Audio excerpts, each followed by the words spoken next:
এখনও সন্ধ্যা ঘনিয়ে এলে বগুড়ার রহস্যঘেরা আদালতে শুরু হয় জিনদের বিচার।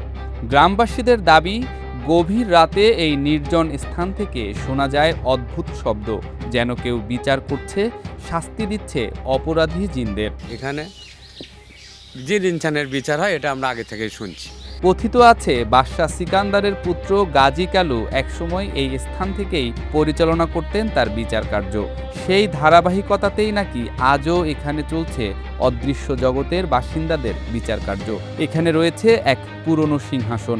এই সিংহাসনকে ঘিরেই রহস্যের পালে যেন আরও দোল লেগেছে। বিচার করে কি দা ওদের কোর্টের গাজি আছে যে তা কেউ ঠিক পাবার লয়, বৃহস্পতিবার করে আছে ওদিকে একটা বৈঠক হয়। এটি মানুষের সংখ্যা হয় না, উনকে ওরও ঘরেও হয়। ওদিকের বিচারই ওরা করে, জিনপরির বিচারই ওরা করে। অর্গের মধ্যে নাই দেখলে ও তারিখের বিচারই করে। কোর্ট এটা মাজার লয়। হ্যাঁ, বৃহস্পতিবার করে পাগলা আমরা দেখতে পাবো, ঠিক পাওয়া যাবে। বগুড়ার গাবতলী উপজেলার কাগইল ইউনিয়নের চ্যাংরার পাথারে অবস্থিত এই গাজী কালুর কোর্ট এখনও নানা রহস্য দিয়ে ঘেরা। পুরো এলাকাটিকে জড়িয়ে রেখেছে একটি বিশাল বটগাছ। তার বিস্তৃত শিকড় যেন আঁকড়ে ধরেছে এই অলৌকিক কোর্টকে।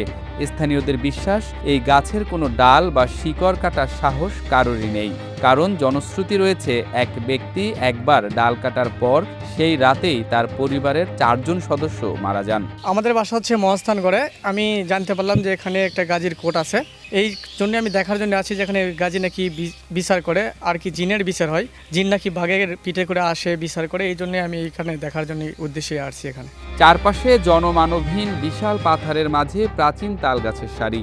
শোনা যায় গাছের ফলগুলো অত্যন্ত মিষ্টি, কিন্তু ভয় এখানে সবচেয়ে বড় প্রহরী। রহস্য ঘেরা এই কোর্ট কি কুসংস্কার, নাকি সত্যি এখানে জিনদের বিচার হয়?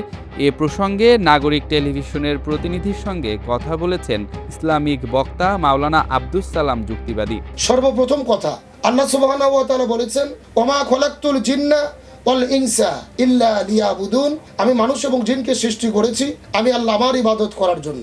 সুতরাং পৃথিবীতে জিন আছে, জিনের অস্তিত্ব আছে, এটা অবিশ্বাস করলে ঈমান থাকবে না, এই বিশ্বাস আমাদের আছে। কিন্তু জিন পরির বিচার কোনো একটি নির্দিষ্ট জায়গায় সংগঠিত হয় অথবা কোনো সিংহাসন চেয়ারের উপরে জিন পরির বিচার করা হয়, এটা সম্পূর্ণ কোরআন সুন্নাহ বিরোধী।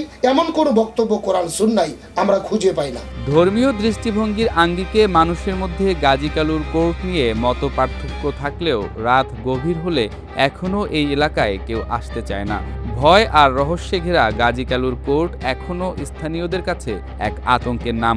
এটি কি শুধুই কুসংস্কার, নাকি সত্যি অদৃশ্য কোনো আদালত বসে এখানে? সেই প্রশ্নের উত্তর আজও অজানা।